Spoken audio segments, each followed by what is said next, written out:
S'est-on déjà vraiment posé la question de l'incroyable usine qu'on a juste à l'intérieur de nous? Une installation de pointe qui tourne 24 heures sur 24 sans jamais prendre de pause. Allez, aujourd'hui, on part pour un voyage exclusif au cœur de cette merveille d'ingénierie.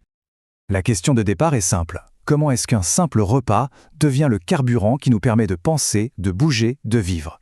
Eh bien, c'est exactement la mission super complexe que notre usine interne accomplit chaque jour. Et cette fameuse usine, c'est notre estomac.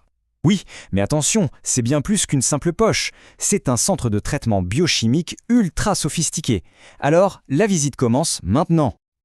Ok, avant de plonger sur les lignes de production, jetons d'abord un œil au plan de l'usine.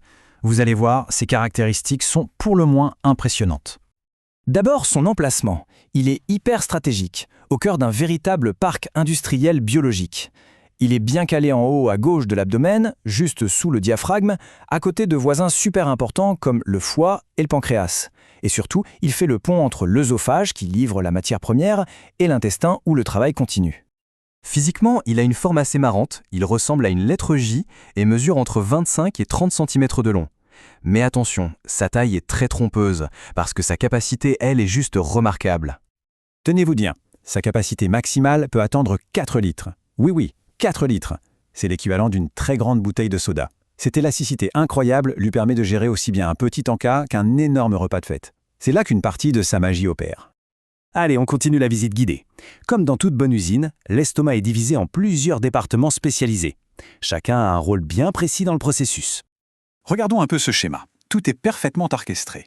La matière première arrive par le cardia, notre zone de réception. Elle est ensuite stockée temporellement dans le fundus, l'entrepôt.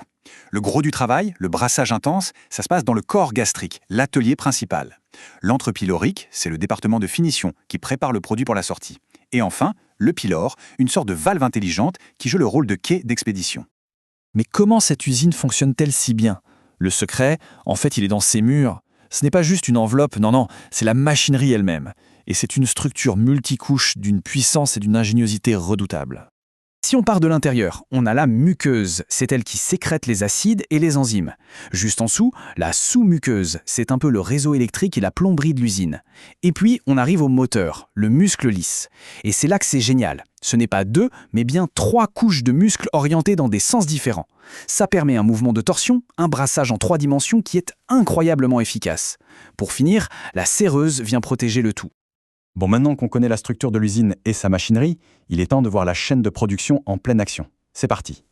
Alors, tout commence par un stockage dans le fundus. Ensuite, le puissant moteur musculaire à 3 couches se met en marche. Il pétrit, il mélange. En même temps, la digestion chimique est lancée avec la libération d'acide chlorhydrique et d'enzymes comme la pepsine. C'est cette double action, à la fois mécanique et chimique, qui transforme la nourriture en une bouillie très spécifique. Et ce produit final, il porte un nom. Ce produit final s'appelle le chyme. C'est cette substance semi-liquide et acide qui quitte l'estomac. C'est le résultat de tout le travail de notre usine, prêt à être envoyé à l'intestin grêle pour que l'absorption des nutriments puisse enfin commencer. Mais bien sûr, comme toute usine aussi complexe, celle-ci peut aussi connaître des pannes.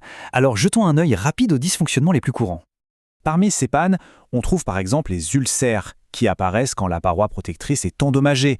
Il y a aussi le fameux reflux, quand le contenu acide de l'estomac remonte là où il ne devrait pas, les gastrites, qui sont simplement des inflammations de la paroi, et bien sûr des pathologies plus graves comme le cancer de l'estomac. Finalement, l'idée à retenir, c'est vraiment celle-ci. L'estomac est tellement plus qu'un simple organe. C'est une usine interne d'une sophistication extrême qui travaille sans relâche pour nous fournir l'énergie dont on a besoin pour vivre, tout simplement. Et tout ça nous amène à une dernière réflexion.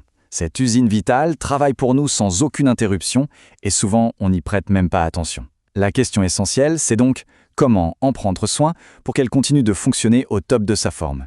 C'est une réflexion que chacun peut emporter avec soi.